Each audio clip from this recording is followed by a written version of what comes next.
Ladies and gentlemen, welcome back to R Squared Technology. I'm your host Ryan, and let's get ready to SolidWorks.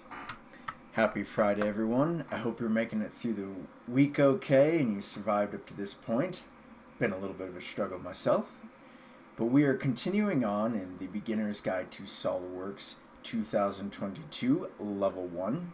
Link in the description below, as always, where you can pick up the book to follow along. And in today's video, we will be starting on page 267, section 10.1, with a variable pitch spring. So, with that, let's get started. Alright, you'll want to begin by saving the part first. Unlike the book, suggesting you save it at the end, you could do that if you'd like. I just prefer to save it at the beginning, just added assurance, and then saving often. And for this part, it's the variable pitch spring. So, section 10.1 on page 267 at the top. We're going to start with our first sketch profile. And to do so, we're going to choose the front plane from the feature tree, Control 8 to bring it normal to. Come up to the sketch tab, and we'll choose a circle. And we're going to make the center point coincident to the origin. Click and drag out. Doesn't matter how big it is, because we'll add a dimension here. And that dimension will be 0.8. Enter. Click OK. Hit Control S. And now we'll go into section 10.2 in the middle of page 267. Okay, section 10.2 will now stay in the sketch, and we're actually just simply going to come up over here into the Features tab, and then we're going to choose the drop-down arrow from the curves and choose Helix and Spiral. Now what I'm going to do here is press the center scroll wheel in the graphics area just to rotate the helix so you can see what's happening as we build this. Now over here in the properties, we want to do define by as pitch and revolution.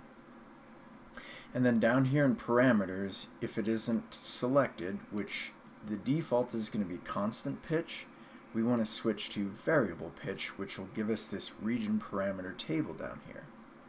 So in the table, we'll start with number 1, and that's going to be 0.01, and a revolution of 0 and height of 0. Height is going to auto-populate depending on these two variables here. So number 2 is going to be 0.01 with a 0.5 revolution. And all of these are going to maintain the diameter of 0.8, so we don't need to worry about this column here. Number 3 is going to be 0.2 with a revolution of 5, revolution of 1. I skipped a line there. And then this one also is going to be 0.2 with a revolution of 5. And then this one here is going to be 0.01 with a revolution of 5.5. And finally, number 6 is going to be 0.01 with a revolution of 6. And then finally down here, we just want to make sure that this start angle is set to 90 degrees. And from here, we can click OK and move to page 268 at the top for section 10.3. Alright, section 10.3 at the top of page 268. We're now going to create our sweep profile. So the first thing we'll do is select the right plane in the feature tree, Control 8 to bring it normal to. Come up here, select the Sketch tab. Then we will choose a circle, and we'll draw it about over here for now. And then we will select OK. Then we're going to choose a center point rectangle and make sure that the center point of the rectangle is coincident to the center point of the circle. Click drag out and make sure that the corner is coincident to the circle. Click OK. Then we'll add some dimensions here. We'll give this a width of 0.05 and then we will give the circle a diameter of 0.1. And then we're going to do a little bit of trim work here, so trim entities. And we are going to create this profile by trimming this side and this side. And we'll knock out these two lines here as well. Let's re-grab that here, grab that, perfect. Then we're going to add a center line from the origin to this midpoint of the arc here. Right click, select. And now I'm going to press and hold the center scroll wheel to give it an isometric view here. Then finally, I'm going to select this endpoint of the line here, press the Control key, select the spiral, and yet again, choose the pierce relation. Click OK, and then I will click in the graphics area, spacebar, bring it isometric, Control S, and we're now on to section 10.4 at the bottom of page 268. Alright, now from here we can exit the sketch. We'll click once on sketch 3, click twice, and rename it Profile. It's not necessary, but it makes it easier in the selection process for the next feature. Control S. So now we're on section 10.4 on page 268 at the bottom, where we're going to do a sweep command. So we'll go to the Features tab, and we're going to choose Swept Boss Base, and our sketch profile will come into the graphics view, choose the right drop down arrow, and we're going to choose our profile, and then our path selection here is going to be the helix. And we can see yet again our banana yellow preview showing what it's going to look like. And from here we can click OK,